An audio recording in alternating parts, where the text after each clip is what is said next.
So one of the heat transfer topics that we covered this semester was internal flow. So I'm going to go over that, especially through a circular tube. So internal flow in a circular tube, you have two types of entrance conditions. You have your thermal effects versus your hydrodynamic effects.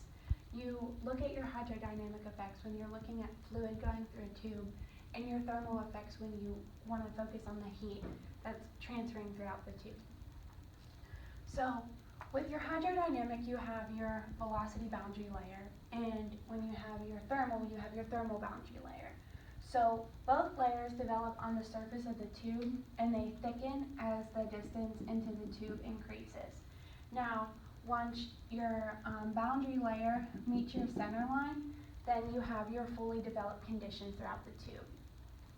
Once this occurs, you can determine whether your flow is laminar or turbulent. So internally in a circular tube, for this, your Reynolds number is going to be 2300, will be the critical one.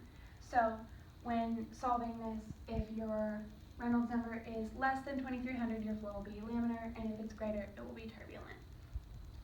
So once you have a look at your Reynolds number, then you can determine your temperature heat transfer throughout the tube. Now in this case, in internal flow, you take a look at your mean temperature on the inside and your mean temperature on the outside.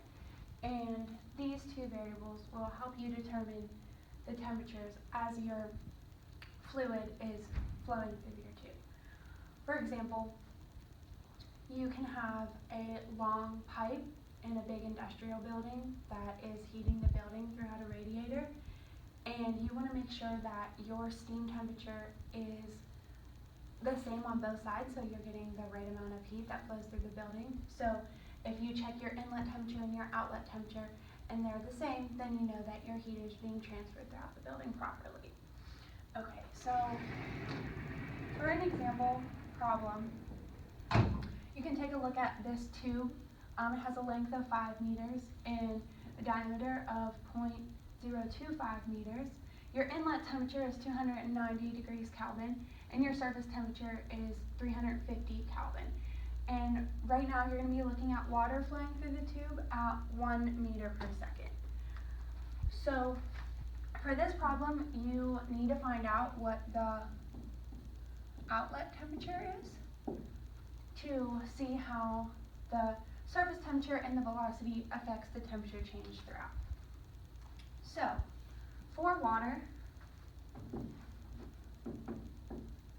you're going to look at mean temperature of 300 degrees Kelvin, and your properties are your density is 997 kilograms per meters cubed, your CP value is 4,179 joules per kilogram Kelvin, your mu value is 855 times 10 to the negative 6 kilogram per second meter.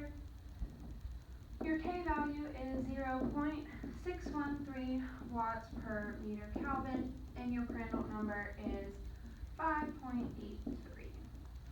So, looking for the mean outlet temperature, you're going to use the equation with what we're given, Ts minus Tmo over Ts minus Tmi equals exponent of negative pi dl over mass flow rate Cp times h bar.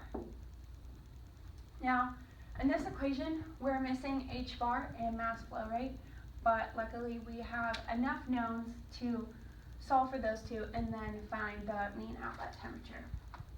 So the first thing you have to do is find your Reynolds number. So in this case, the equation that I'm using is density times velocity times the diameter over the mu value. So plugging in our known values,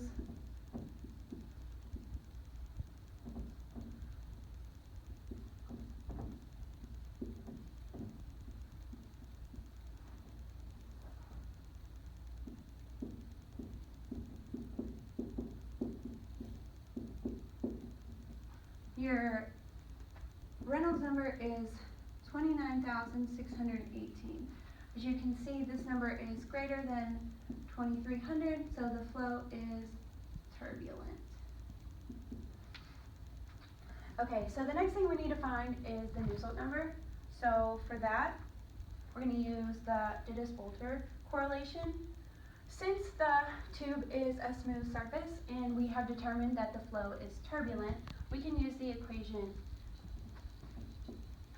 Nu times 0.023 Re to the 4/5 times PR to the N. Now in this case, the surface temperature is greater than the mean temperature, so N will be 0.4. Okay, so plugging in for Nusselt's number,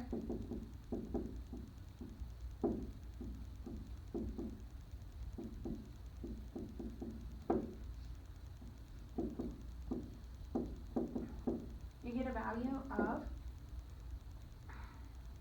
176. Okay, so now that we found our Nusselt's number, we can solve for H.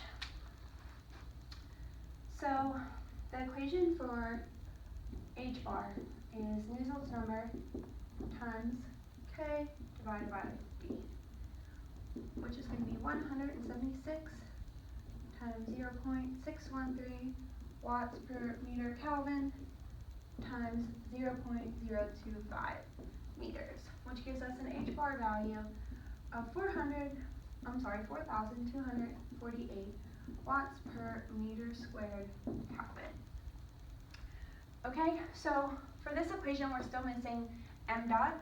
So to find m dot, we're going to use the equation m dot equal density times velocity times pi d squared over 4. Plugging in those values, you get 997 kilogram per meters cubed times 1 meter per second times pi times 0.025 meters squared divided by 4, which gives us a mass flow rate of 0.505 kilograms per second. So now that we found H bar and m dot, we can solve for TML. So setting up our equation with all of our values, we get 350 Kelvin minus TMO divided by 350 Kelvin minus 290 Kelvin equals the exponential of negative pi times 0.025 meters times 5 meters all over 0.505 kilogram per second times 4179 joules per kilogram Kelvin times our H bar, which is 4,248 watts per meter squared Kelvin. Okay. Now, this value is equal to 0.453, which is equal to 350 Kelvin over TMO over 60 Kelvin. Timesing 60 by both sides, and adding 350 Kelvin, you get a final TMO of 322.8 Kelvin. So this was just taking a look at internal flow with an example to find the mean outlet temperature.